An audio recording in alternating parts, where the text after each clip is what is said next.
Welcome to the Deep Dive. Yeah. We're the place where we really try to plunge into these complex stories. Pull out those crucial nuggets of knowledge that you need to be genuinely well-informed. That's the goal. And today, we're navigating something that feels pretty significant in American politics. Right. It's one of those moments that really highlights the intense pressures on political alliances these days. Yeah. And maybe the volatile nature of public discourse, too. Definitely. We're going to dissect this unexpected and, frankly, really significant news that AIPAC, the very powerful pro-Israel lobbying group, has, it seems, cut ties with a rising Republican Congressman, Florida Representative Randy Fine. Right. And this isn't just some quiet behind-the-scenes thing, which, let's be honest, is often how these decisions kind of unfold, right? This withdrawal, this pulling of support, it comes right after a whole string of really controversial, some would say inflammatory statements from Representative Fine's, statements that had already gotten, widespread condemnation from a surprisingly wide range of voices.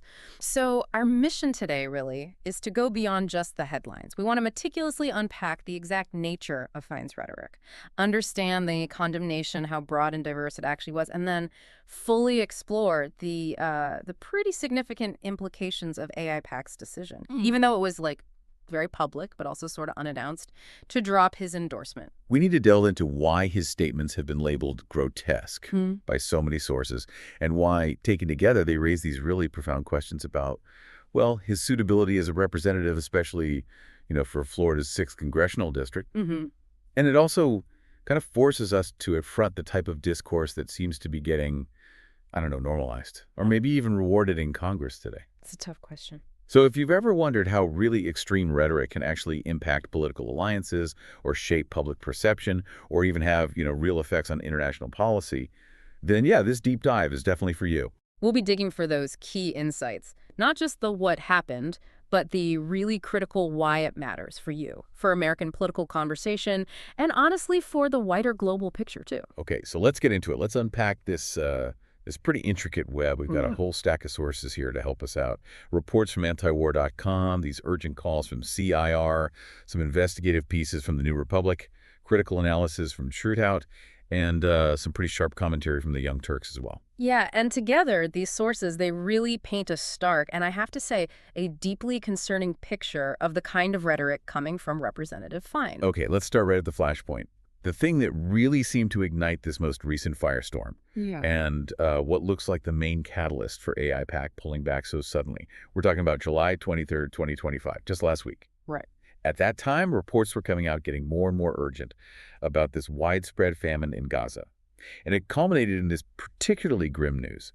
15 Palestinians, including 4 children, had reportedly died from famine in just one day. Horrific numbers. And Representative Fine's reaction to this, which he posted on X.com, formerly Twitter, was, it was shocking in its callousness. There's really no other word for it. His exact words were genuinely chilling. It showed an almost unbelievable indifference to human suffering. He posted, "Release the hostages. Until then, starve away." Starve away. Yeah, starve away. And that statement, immediately, and you have to say justifiably, it drew intense condemnation from, all over the spectrum. Right. Sources like Truthout were really quick to point out that, quote, using starvation as a military tactic and targeting civilians are war crimes under, established international law. So that immediately frames it, doesn't it? It's not just insensitive political talk. It's language that, it seems to advocate for actions that fall into a really serious legal and ethical category, one that's globally seen as completely unacceptable in modern conflict. Exactly. It's quite a chilling insight into maybe the escalating brutality of some political voices in this whole conflict. And what makes this even more, disturbing is that he didn't just stop there. He immediately followed up again on X, claiming that these awful reports of starvation were, quote, all a lie anyway, and just Muslim terror propaganda. Wow. Which shows this incredible level of denial, right? Yeah. And a deliberate attempt to just discredit facts, verifiable facts, even as this humanitarian catastrophe is unfolding. It feels like a calculated effort to just control the narrative, even if that means dismissing documented human suffering. Precisely. And this denial, coming from a sitting U.S. congressman, it came despite numerous reputable international news outlets, widely respected humanitarian groups, medical professionals actually on the ground ground, people witnessing these tragedies firsthand, all raising dire alarms. They were talking about a clear, documented spike in starvation deaths. They were reporting specific cases, weren't they? Like that baby. Yeah, they were reporting on tiny, innocent lives, babies like 6-week-old Yusuf in Gaza City dying from starvation. These weren't just like vague reports. They were widespread, confirmed accounts of a massive humanitarian crisis. Yet Fine just doubled down. On Sunday, July 27th, he said it again. There's no starvation. Everything about the Palestinian cause is a lie. It goes way beyond just being misinformed, doesn't it? It suggests a deliberate, maybe systematic effort to push disinformation, to rewrite reality, just to fit a certain political agenda. It really feels like an active assault on the truth itself. The optics, as you said, they're incredibly hard to square with the image of a public servant. The Young Turks really focused on this, describing the sadistic nature of his comments. They pointedly asked about the bad look this creates for America's image, as a supposed moral leader globally. They asked that really sharp question, does the good guy ever talk like that? It's a powerful question. It really is. Yeah. It gets right to the heart of how this kind of rhetoric impacts how the world sees American values. It could undermine diplomatic efforts, our moral authority, everything. It's not just an internal U.S. political thing. It has these huge external ripples. And their analysis went even further, They really exposed the profound cruelty and just the fundamental disconnect in his statements. They highlighted the undeniable fact that starving children, tragically, have no impact whatsoever on the release of the hostages. Right, that link isn't there. Exactly. Which makes Fine's comments seem, in their analysis, purely about starvation, inflicting as much harm and pain as they want, and ultimately ethnic cleansing. That's incredibly strong language, ethnic cleansing. It is. But the Young Turks argued that it goes far beyond just being insensitive or having a strong political stance. It suggests to them a deliberate desire for suffering, a willingness to inflict pain, and a chilling implication of wanting to displace people. It starkly underscores the depth of dehumanization in his rhetoric, essentially reducing a whole group of people to, a means to an end or just an obstacle to be removed. And what's really crucial to grasp from the sources we have is that while these starve-away comments are the most recent, and you could argue the most egregious examples of his rhetoric, they are absolutely not isolated incidents. Not at all. No, they fit into this much broader, deeply concerning, and honestly long-standing pattern of dehumanizing language and explicit calls for violence coming from Representative Fine. This isn't just like a slip of the tongue. It seems to be a consistent viewpoint. That's absolutely right. Look at his May 2025 interview on Fox News. In what was a truly alarming moment, Fine explicitly suggested that Gaza should be nuked. Nuked. He actually used that word. Yes. He disturbingly compared it to the bombing of Hiroshima and Nagasaki in World War II. He said, and this is a direct quote, "In World War II, we did not negotiate a surrender with the Nazis. We did not negotiate a surrender with the Japanese. We nuked the Japanese twice in order to get unconditional surrender." That's not just strong talk, is it? That's openly advocating for mass civilian destruction on a scale that's historically linked with just unimaginable, indiscriminate violence. It really reflects a mindset willing to consider, maybe even promote, actions that just fundamentally violate international humanitarian principles. It shows this profound disregard for civilian life. And he didn't just stop at advocating for these extreme measures, did he? He tied it to this broader idea of dehumanization.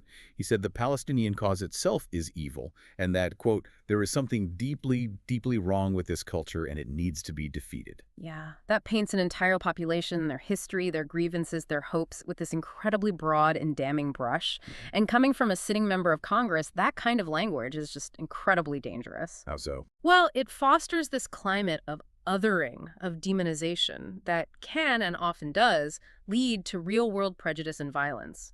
It suggests a belief that an entire group of people is somehow inherently flawed and therefore deserves whatever punishment is inflicted on them. That's a deeply concerning ideology for any public official to hold, let alone express so openly. Then there's the shift from foreign policy to domestic issues, which is maybe even more chilling in some ways. His push for what he openly calls the Thump Act. Right, the Thump Act. He actively advocated for a proposed bill that would explicitly allow drivers to run over pro-Palestinian protesters if they were blocking bridges or roads. And his direct quote on this is just, It's horrifying in its brutality and its disregard for human life, for constitutional rights, he said. The Thump Thump Act will allow Americans to run over these Muslim terrorists. Explicitly calling protesters Muslim terrorists and advocating running them over. It's not just rhetoric about protest anymore, is it? It's promoting direct physical harm. And just in case that wasn't broad enough in its violent scope, he clarified his intent later. He posted, "To be clear, the Thump Thump Act will also allow you to run over BLM, Antifa, illegal immigrants, and anyone else who intentionally blocks roads. Thump Thump." Thump Thump. Unbelievable. He even bragged that this idea was based on a bill he helped pass in the Florida legislature to allow them to be run over, and he declared, "It's time to take it national." So this isn't just abstract political talk. It's an attempt to normalize, maybe even explicitly legalize, violence against citizens who are exercising their fundamental right to protest. Yeah, it directly undermines that democratic principle of peaceful assembly. It shows this shocking willingness to condone physical harm against political opponents. It really makes you ask what kind of representative actively tries to make it legal to harm their own constituents or any citizens just for protesting. And his aggression, this inflammatory language, it also extends directly to his own colleagues in Congress. That's another layer here. What happened there? Well, on May 2nd of this year, he actually referred to a fellow member of Congress as a Muslim terrorist. He called a colleague a terrorist. Yes. And there's a post from back in November 26, 2024 that reveals a prior equally disturbing threat. He wrote, "The Hebrew hammer is coming. At Rashid Tlaib and at Ilhan Aman might consider leaving before I get there. Hashtag bombs away." Wow.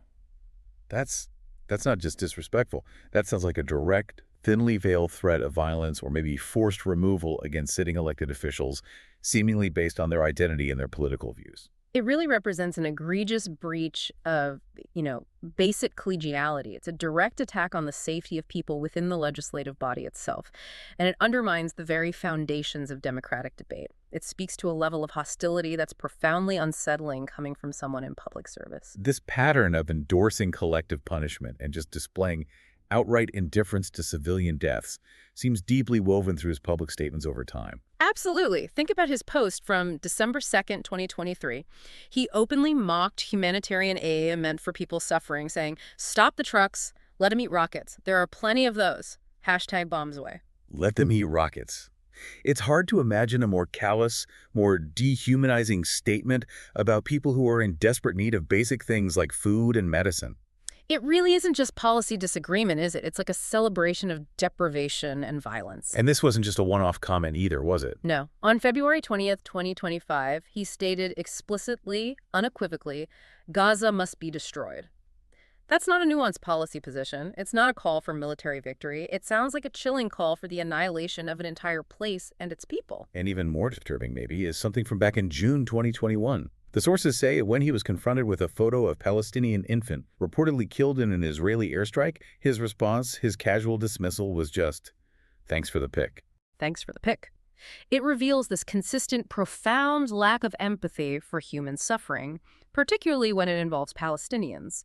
It really speaks to a deeply ingrained ideology where the lives of a specific group are just seen as expendable, maybe even completely irrelevant. This consistent pattern, the dehumanization, the indifference, especially towards the most vulnerable, it raises really serious questions about his capacity for compassionate leadership, doesn't it? It certainly makes you wonder. And it's abundantly clear from his public record that anti-Muslim sentiment is deeply woven into his rhetoric.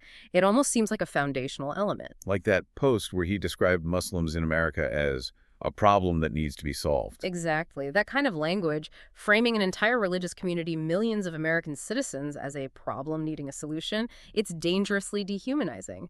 Historically, that's the kind of rhetoric that has often preceded or been used to justify real-world discrimination, marginalization, even violence. It erodes social cohesion, undermines basic principles of religious freedom and equality that are supposed to be cornerstones of American society. Indeed. And the pattern of celebrating violence against those he considers opponents is also stark. On September 6, 2024, he brazenly celebrated the lethal shooting of protesters, including a Turkish-American activist named Aysenur Ezgi Aygi. He said, "Throw rocks, get shot. One less. Hashtag Muslim terrorist. Hashtag fire away." So celebrating lethal force against protesters and labeling an American citizen killed while protesting a Muslim terrorist. Yeah, it's not just celebrating violence. It's actively condoning lethal force against protesters, and it labels this American citizen a terrorist. It goes way beyond political disagreement. It's an open embrace of, well, extrajudicial violence, isn't it? And it further dehumanizes activists, implying that their lives don't matter if they challenge the status quo. It reflects a chilling disregard for due process, for human rights, especially concerning coming from someone with legislative power. And his conduct even within official settings like that Florida Senate hearing. Oh, right. That incident. March 29, 2025. It showed a really disturbing attitude towards public discourse and dissent. He publicly demeaned a member of the public who was wearing a Palestinian keffiyeh, telling them to enjoy your terrorist rag. Terrorist rag. Just wow. And when someone rightly challenged him on that outrageous comment, he didn't just refuse to back down, he actually escalated things. He threatened to clear the room, asserting, quote, "I'm the chairman, I can say whatever I want." That's not just bad manners. It sounds like a blatant abuse of power, a total disregard for respectful public conversation, and this chilling contempt for citizens expressing themselves, especially if they're critical of his views. It has a very authoritarian feel to it, doesn't it? Directly undermining the spirit of open democratic participation. And furthermore, his track record in the Florida legislature itself shows this troubling willingness to actually weaponize legislation to silence dissent and punish peaceful activism. Yes. Well, sources say he openly threatened to use anti-protest and anti-boycott laws, specifically HB 1 and HB 741 in Florida, against anyone who dared to criticize Israel or advocate for Palestinian rights. So using the power of the state, the threat of legal action to basically chill free speech. Exactly. It suggests a deeply authoritarian mindset, a severe threat to fundamental American freedoms like free expression and the right to peaceful assembly. This whole extensive, consistent pattern, the dehumanization, the calls for violence, the attempts to suppress dissent, it paints a very clear and frankly undeniably concerning picture of Representative Fine's approach to public service and political discourse. So given all of that, this extensive and consistent pattern of really extreme statements, it's hardly surprising, is it, that there's been such widespread condemnation from a remarkably diverse range of organizations and voices. This wasn't just like a niche outrage online. It felt like a broad chorus of alarm. Yeah, and that condemnation was both broad and urgent, really cutting across typical political divides. The Council on American Islamic Relations, AIPAC, they launched this urgent request back on May 6, 2025. They reached out to every single member of the U.S. House, plus over 1,600 congressional staffers. Wow, that's a big outreach. It was. And their demand was crystal clear. Publicly condemn Fine's violently anti-Muslim, anti-American, and anti-Palestinian rhetoric. It wasn't just a polite suggestion. It was framed as an urgent call to action, reflecting just how serious their concerns were. And Robert S. McCaw, who's CAIR's government affairs director, he didn't pull any punches, did he? He stated very clearly that, quote, Randy Fine's long and documented history of promoting bigotry and political violence is a danger to his colleagues, to American Muslims and Palestinians, and to the foundational principles of our democracy. He even went further, accusing Fine of openly fantasizing about the nuclear genocidal extermination of Palestinians. That's incredibly strong language coming from a major civil rights organization. It really underscores their view of just how profound and dangerous they believe his rhetoric is. Absolutely. And CAIR's demands were equally direct. They called on Congress to publicly condemn Randy Fine's hateful remarks and make it clear that bigotry has no place in Congress, and also to confront and refuse to normalize Congressman Fine's extremist discourse during this legislative term. So not just condemnation, but active resistance to letting his views become normalized. What's particularly significant here, and maybe gives this condemnation even more weight, is that it wasn't just limited to civil rights groups that often focus on defending Muslim and Palestinian rights. Even prominent pro-Israel and Jewish organizations spoke out. That's a really crucial point. The American Jewish Committee, the AJC, which is, a deeply respected and influential voice in the American Jewish community and typically a strong advocate for Israel, they explicitly condemned Fine's starve-away comments. Why is that so significant? Well, it indicates that Fine's rhetoric crossed a line even for groups that are usually staunch supporters of Israel. It suggests there's a growing discomfort, even within those aligned circles, when rhetoric becomes so extreme that it seems to compromise fundamental humanitarian principles. Their statement coming from that quarter was quite direct, wasn't it? It was. The AJC said, The serious humanitarian situation in Gaza must not be taken lightly, especially by those at the highest levels of government. Implying that starvation is a legitimate tactic is unacceptable. And they didn't stop there. No, they went on to emphasize the core humanitarian issue. All those in need of humanitarian aid should receive it promptly and safely. Our leaders must focus less on scoring political points and more on doing their jobs, which highlights this clear concern for universal humanitarian principles. It shows that even within organizations focused on supporting Israel, there are boundaries, ethical lines that rhetoric shouldn't cross. And AJP Action, another group in that broader pro-Israel advocacy world, they also condemn Fine's celebration of mass starvation. Right. Which further signals that his comments were seen as really beyond the pale, even among groups that might otherwise share some of his political stances. This growing discomfort with the extremity of his language, even within groups that might be considered his natural allies, suggests that maybe the line of acceptable discourse is shifting, or at least being challenged. It implies there's a limit to how far you can push the rhetoric before it becomes a liability, even for your own cause. And other critics, beyond these formal organizations, have also been calling for direct accountability, right? Yes. Members of the anti-war group Code Pink, for instance, directly confronted lawmakers, including Fine, right there in Congress. And they observed that Fine basically just shrugged off Israel's role in U.S. support of it, which highlights his consistent dismissal of any criticism about the humanitarian situation. And wasn't there reporting about his colleagues, too? Yeah, Responsible Statecraft reported that Fine has been accused of unhinged, racist, and Islamophobic rhetoric by his own congressional colleagues. That indicates his behavior and language are seen as deeply problematic even among his peers, the people he works with every day in the legislature. But what's really fascinating and maybe deeply troubling here is the apparent lack of significant consequences for Fine, despite all this widespread and intense criticism. That's the observation from Truth Out, yeah. Right. They specifically highlighted this discrepancy, noting that Democratic leaders have not organized any efforts for Fine to face consequences. And that stands in stark contrast to how other members of Congress have been treated for their speech. A stark and bewildering contrast, yes. For example, Representative Rashida Tlaib was formally censured back in November 2023 for calling for an end to Israeli apartheid, which is a political stance, right?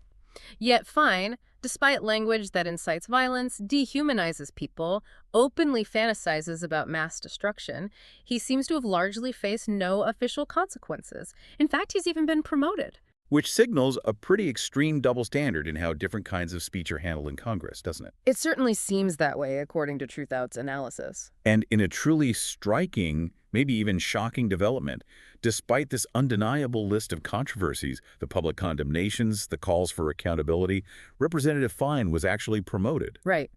On July 23rd, 2025, the very same day he made those initial awful starve-away comments, he was appointed to the House Foreign Affairs Committee, which is a high-powered, incredibly influential committee. The timing is just. It's not just coincidence, is it? It feels profoundly symbolic of a really troubling trend. It's deeply concerning, especially given that committee's vital role in shaping U.S. foreign policy and projecting American values internationally. And the committee chair, Brian Mast, a Republican also from Florida, he welcomed Fine to the committee, calling him a battle-tested conservative. Okay, but Chair Mast has his own controversies, doesn't he? He does. That endorsement raises further questions, particularly given Mast's own well-documented controversial views. Sources note he served as a civilian volunteer for the Israeli military. He famously wore his military uniform to the Capitol supporting Israel. He once said, there are very few innocent Palestinian civilians, and he even controversially likened Palestinians to Nazis. So the committee leadership, by bringing Fine on board and praising him like that. Well, it appears they're not just tolerant of, but maybe actively aligning with and rewarding these very extreme viewpoints within the U.S. government's foreign policy machinery.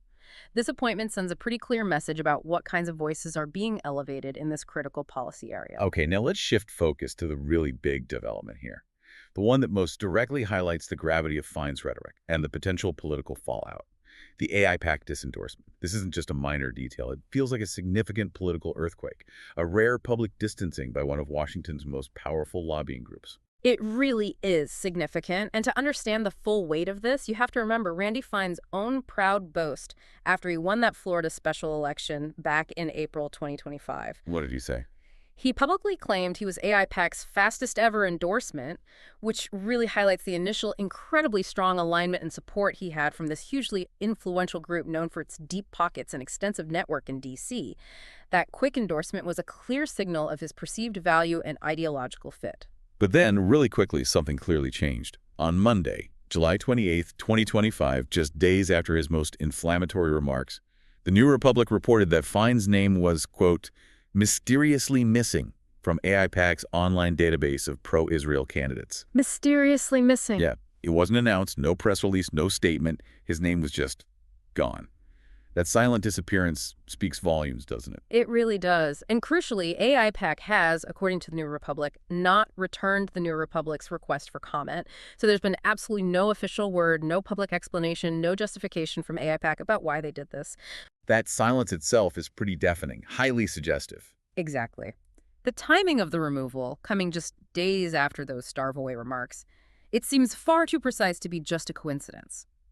It strongly implies that his recent rhetoric was the direct trigger, making the message of the disendorsement even more impactful precisely because AIPAC isn't saying anything publicly. So if AIPAC isn't saying why, we have to look at the most likely reasons based on what the sources are exploring.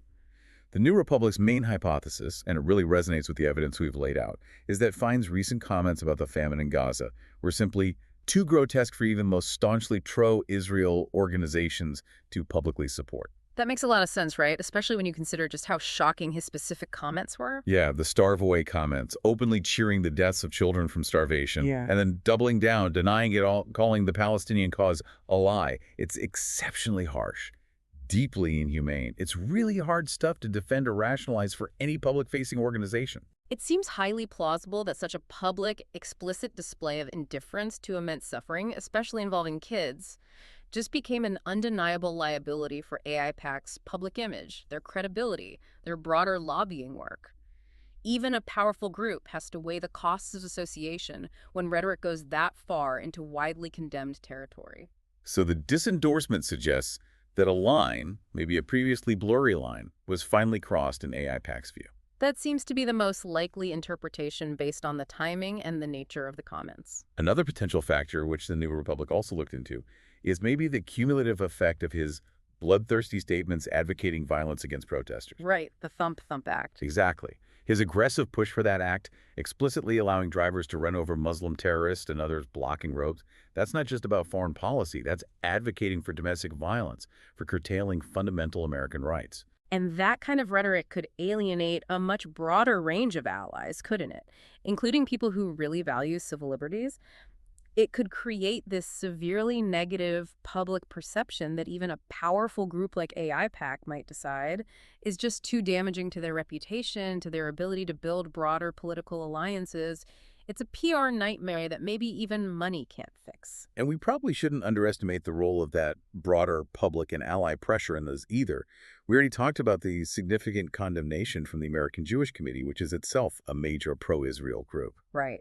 Their public distancing from Fine's rhetoric, alongside the widespread outrage from groups like CAIR, from anti-war activists like Code Pink, even from his own colleagues in Congress, that might have sent a really clear signal to AIPAC. Like the pressure was mounting from too many directions. Possibly. This collective outcry likely showed that Fine's rhetoric had crossed this crucial line that was jeopardizing AIPAC's own relationships, its perceived legitimacy, its credibility, even within its own circles. The appearance of condoning such extreme and widely hated views, even just by association, could simply become too damaging to their long-term strategic goals and their standing. Okay, let's talk about the very real financial and political fallout of this disendorsement. According to FEC filings, AIPAC put more than $126,000 into Fine's campaign. Wow, that's not small change. No, it was a significant investment. It showed a strong prior belief in his political value, a deep alignment with his views, and his potential as an advocate for their cause. That's a lot of money to just walk away from. And it's worth remembering Fine's own defiant reaction to that money back in April 2025. He posted on X, "And for the haters who said they bought me, I have news for you. They had me for free." Right, implying his views were entirely his own. Exactly, which ironically suggests that his extreme views are entirely his own, that he's unbought and, crucially, maybe uninfluenced or unmoderated by donor money. And that very independence, that unbridled rhetoric he claims is his own, might have paradoxically been a big part of why AIPAC eventually cut ties. If his rhetoric is uncontrollable and constantly crossing lines, maybe it was just deemed too risky, too much of a liability, regardless of his loyalty to their cause. The financial investment couldn't outweigh the public relations cost. So what does this highly unusual, very public withdrawal of significant support actually mean for Randy Fine's political future? And maybe more broadly, what message does it send to other politicians who might be tempted to use similar extreme rhetoric? Well, it's undoubtedly a significant blow for Representative Fine. AIPAC's endorsement carries huge weight, not just financially, but symbolically too. It acts as a powerful signal to other potential donors, to other political players, to the broader pro-Israel community that a candidate is seen as reliable, effective, and acceptable. So losing that. Losing that endorsement, especially so abruptly and without any public acknowledgement, could seriously dry up other vital funding sources. It could dismantle support networks he might have counted on for future campaigns. And for other politicians watching this. It could definitely serve as a stark cautionary tale. It shows that while extreme rhetoric might initially excite a vocal base, there are lines that can be crossed. Even for the most steadfast allies, even in our super polarized environment, some rhetoric can just become too grotesque, too publicly indefensible, too much of a liability. It implies that there are, sometimes at least, actual limits to acceptable political discourse, even for those operating on the fringes. This whole deep dive into Representative Fine's inflammatory rhetoric and AIPAC's really surprising disendorsement brings us to a crucial point, doesn't it?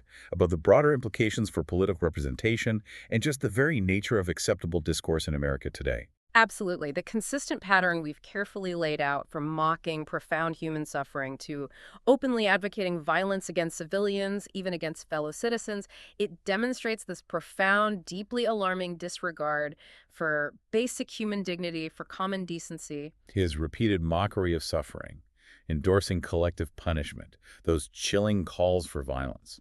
It's deeply troubling, coming from anyone, but especially someone in a position of public trust and legislative power. It really reveals this stark, consistent lack of empathy and this profound disregard for fundamental human rights, rights that should be universal, foundational principles for any representative. And it goes beyond just empathy, doesn't it? It Yeah. feels like a direct threat to the foundational principles of democracy itself. That's what CAIR argued, as we noted.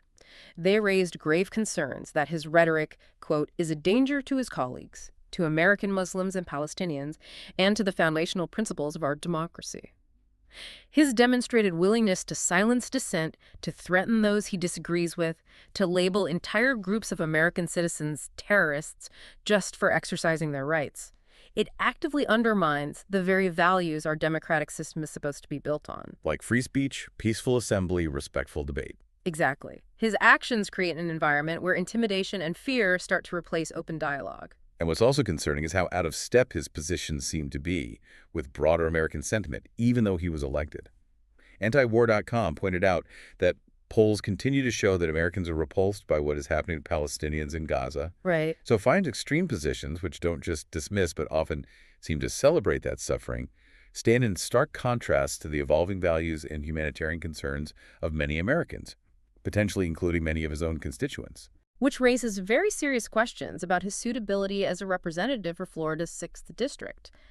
If he seems to be actively misrepresenting the growing humanitarian concerns and values of the people he supposedly serves, he looks more like an outlier than a true voice for his community. It really does make him, as some sources suggest, potentially an embarrassment to the state of Florida, and by extension, maybe to the entire U.S. Congress. His comments don't just stay local, do they? They echo nationally and internationally. Not at all. When a sitting U.S. congressman is openly talking about nuking populations, celebrating starvation, advocating running over protesters, it inevitably draws intensely negative attention. It reflects poorly on Florida and potentially on the United States globally. It can undermine diplomacy and America's moral standing. And his consistent use of that really charged, dehumanizing language Muslim terrorists, the Thumb Act, calling people demons, it fosters deep division, doesn't it? It absolutely does. It actively incites hatred, and as Sarah warned, it degrades the integrity of our national discourse. That kind of rhetoric just poisons the well of public debate, making constructive dialogue almost impossible. It creates an environment where extremism can not only fester, but potentially become normalized, pushing the boundaries of acceptable political speech into really dangerous territory. And maybe one of the most troubling implications is his promotion to the House Foreign Affairs Committee, despite this whole pattern of behavior. That's not just an oversight, it feels like it sets a dangerous precedent. How so?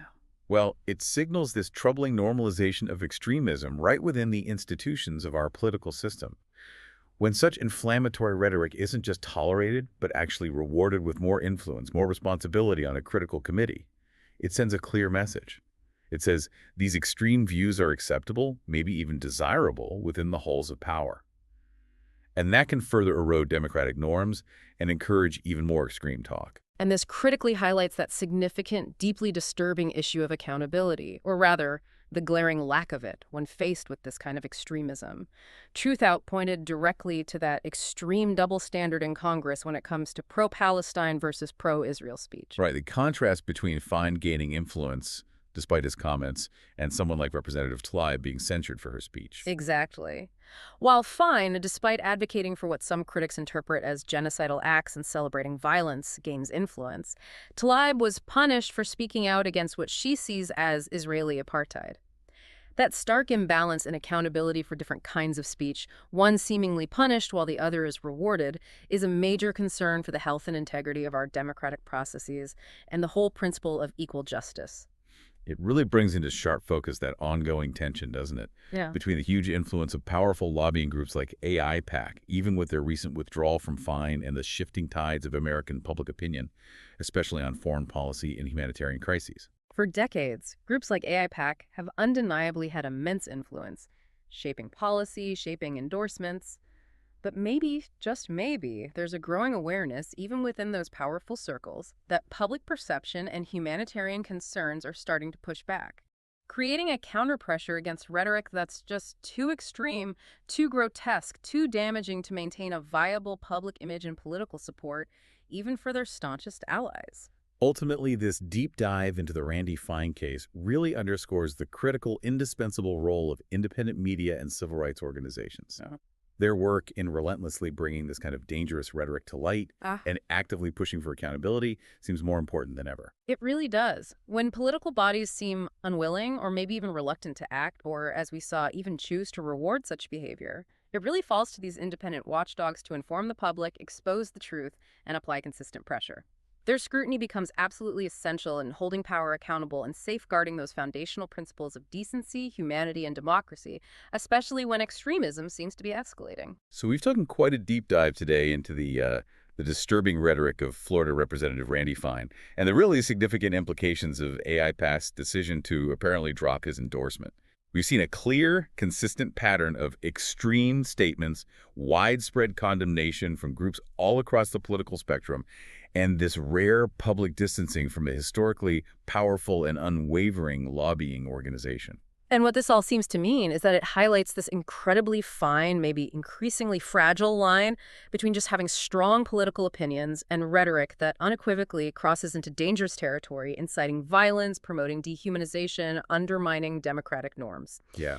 It also really makes you think about how quickly political alliances can shift, even ones you thought were rock solid, when public and organizational pressure builds up against views that's come just too extreme, too much of a liability, even for longstanding allies. So this deep dive into Randy Fine's case and AIPAC's surprising move, it leaves us with a really important, maybe urgent question for all of us to think about as we navigate today's political world. In this era of intense polarization, escalating rhetoric, where exactly do we draw the line? The line between acceptable political discourse, even if it's tough or challenging, and rhetoric that's so extreme, so dehumanizing, so dangerous, that it becomes unacceptable even for the most steadfast allies. And what does it actually take for those lines to be not just drawn, but acknowledged and upheld, for genuine accountability to finally take hold within our political system? Think about what this tells us about the enduring power of public pressure, and maybe the fundamental responsibility of those in power to uphold basic principles of decency, humanity, and democracy, even when it's politically inconvenient or difficult. Lots to consider there.